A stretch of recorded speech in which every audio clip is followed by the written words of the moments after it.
మీరొకటి గమనించారా? మార్కెట్‌లో 4 వీక్స్ నుంచి 1500 పాయింట్స్ రేంజ్‌లో ఉంది. అండ్ ఇందులో ఇంకోటి ఏంటి తెలుసా? మనకి పుట్ సైడ్ ఏదైనా ప్రైస్‌లో పుట్ సైడ్ చూడండి మీరు 1800 పాయింట్స్ నుంచి అక్కడి నుంచి 150, 200, 250 ఈ రేంజ్‌కి వచ్చింది. అంటే దానికి రీజన్ లేకపోలేదు. అంతకుముందు వచ్చిన ఒక హెవీ ఫాల్ ఉంది గదా!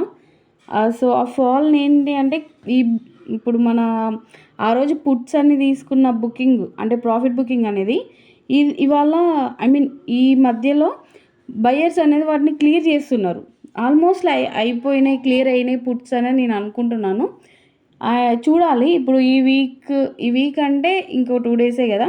సో, ఈ వీక్ క్లియర్ అయిందంటే మనకు మళ్ళీ నెక్స్ట్ వీక్ ఒక మంచి క్యాండిల్ పడుతుందా? లేదా దోజీ క్యాండిల్ పడుతుందా? అనేది నేను ఫ్రైడే అంటున్నా, సాటర్డే ఆర్ సండే నేను వీడియో చేస్తాను అది లెంతీగా. అండ్ ఈ వీక్ అయితే 2 కాల్స్ ఇచ్చాను. ఒకసారి అబ్జర్వ్ చేయండి.